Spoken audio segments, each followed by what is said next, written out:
Okay, we're going to get some life jackets. 1, 2, 3, 4. Best places I've kayaked. The Franklin River in Tasmania. That's really pretty special. And anywhere in WA when you can go paddling is a good day, I think. Okay.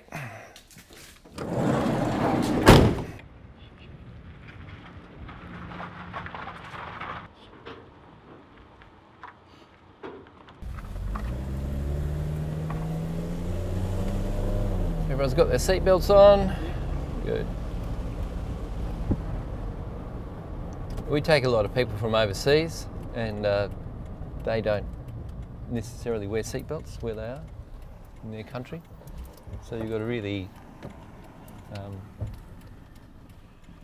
tell them to do it and then check that they did it. Yeah. There was a crash last year with a bunch of Malaysian kids or something in a bus up on the hills, and the driver got into all sorts of trouble because I don't think any of these kids were wearing seatbelts when they crashed. Flip it.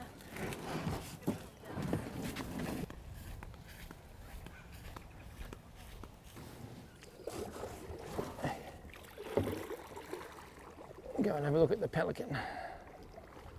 Just nice and easy, Ali. Nice and gentle.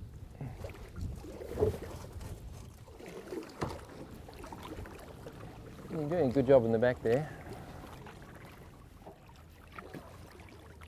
Noongar word for this type of cormorant is a ka-ka, because that's the noise they make. And they have a spear-shaped beak. See, the other cormorants have a hook. They kind of hook the fish when they catch it. These ones spear it. Yeah, that's what they do. All right.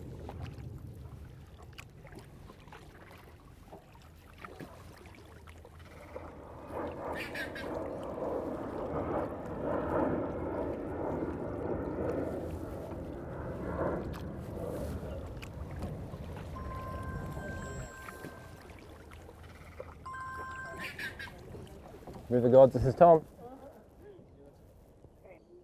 Just Lake Lashnoltia. Okay, yep, that's perfect. Yep, no problem. Okay, yeah, just fire us up an email with a few details and we'll book it in for you.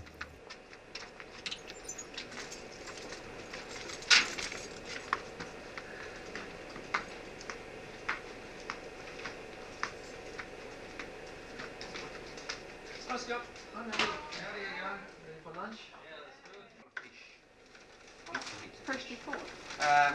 Not this time, unfortunately. We did catch a tuna at Shark Cave, but we haven't caught anything on the way up or the way around.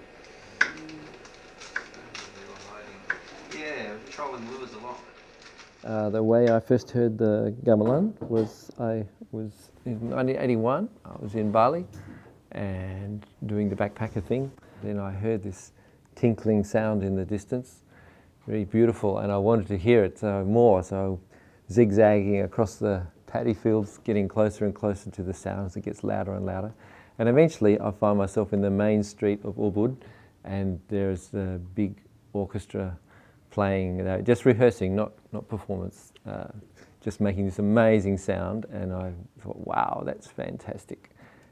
So then when I came back to Perth, I was talking about it, and then somebody told me there's a gamelan at UWA at the music department. So I went over to watch the rehearsal, and there was a spare instrument, and they said, here, you play that one. And I went, oh, okay, and been playing ever since. Lucky me.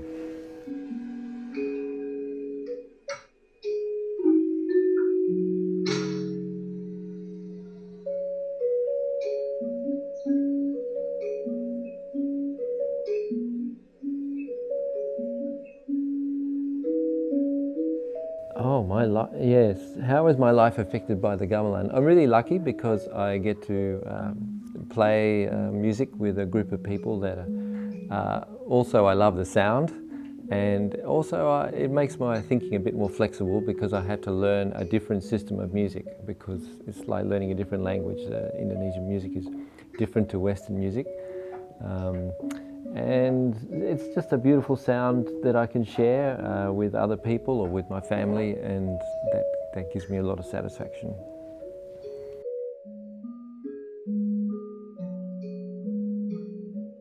Yeah, the main reason we run the kayak tours is to make sure that people who wouldn't normally do it go into the outdoors, into nature, and have a positive experience. And because I think if people don't experience something directly, they don't have an emotional connection to it and they won't act on it. So if you haven't been shot at, or war somewhere doesn't bother you, or if you haven't been hungry, a famine somewhere doesn't really bother you, that if you haven't been in the environment, in the natural environment, then the environmental issues won't affect you. So we try and get people out there in nature, up to their neck in it, having a good experience, so that in the future, when something happens about the environment, they'll act on it because they think, oh, the environment, I remember that, it's a good place.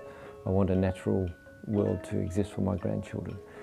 So by direct experience. And the gamelan is a similar thing, which is, unless you're actually playing or listening, you don't have the experience of how people can fit together and cooperate and do something beautiful together. It's like learning by doing, really.